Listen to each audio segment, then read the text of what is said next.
Good morning students.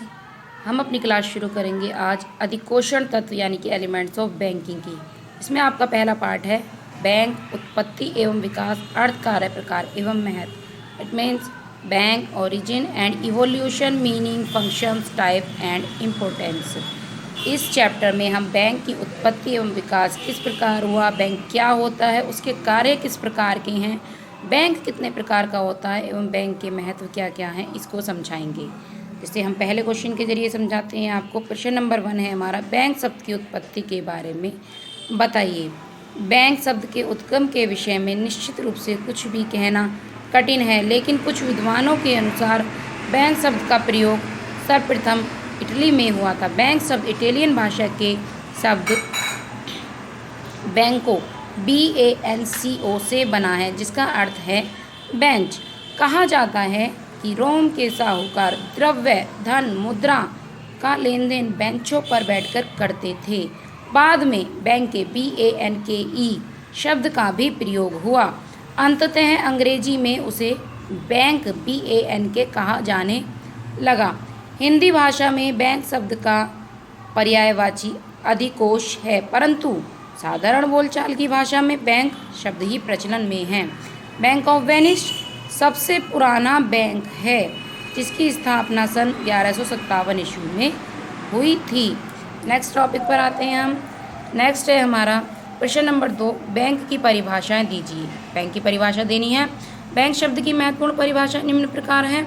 इसे हमने 3 भागों में बांटा है। पहला है हमारा कार्यानुसार परिभाषा है। इसमें उन परिभाषाओं को शामिल किया जाता है जिसमें बैंक के कार्यों की ओर बताया गया है। जैसे प्रोफेसर हार्ट ने एक डेफिनेशन दी है, एक परिभाषा दी है।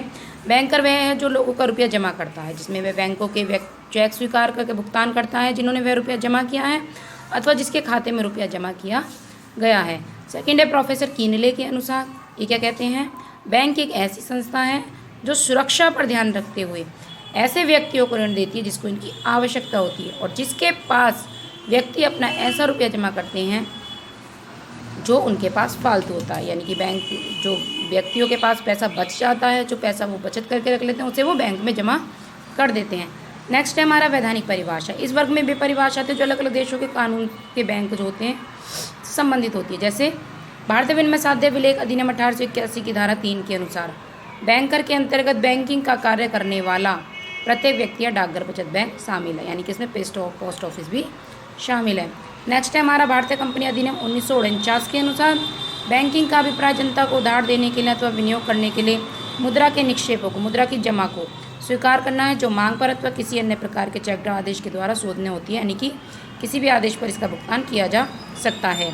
नंबर 3 है हमारा साख संस्था के रूप में दी गई परिभाषा है। इसमें उन परिभाषाओं को शामिल किया जाता है जिनमें बैंक की साख व्यवसाय करने वाली संस्था बताया गया है कि बैंक एक साख का व्यवसाय करती है। इसमें कौन कौन सी परिभाषा आती है हमारी।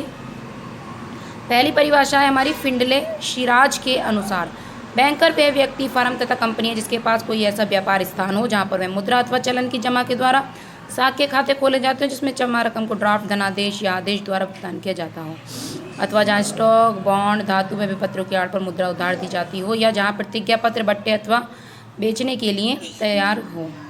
अब इसी हम सब मिलाकर एक परिभाषा, उचित परिभाषा देंगे, जो है हमारी बैंक वह संस्था है या व्यक्ति है जो मुद्रा और साख में व्यवसाय करती है, जहाँ धन जमा होता है, उसका संरक्षण और निर्गमन होता है तथा ऋण एवं कटौती की सुविधाएं प्रदान की जाती हैं, और एक स्थान से दूसरे स्थान पर रुपया भेजने की व्यवस्था भी की जाती है। इसमें हमने पूरा तीनों तरह से समझा कि बैंक के कार्यानुसार क्या परिभाषाएं हैं, विधान के अनुसार क्या परिभाषाएं, और साख संस्था के रूप में क्या परिभाषाएं हैं। इस तरह हमने अपने 2 क्वेश्चन पूरे किए, बैंक की उत्पत्ति के बारे में और बैंक की परिभाषा के बारे में।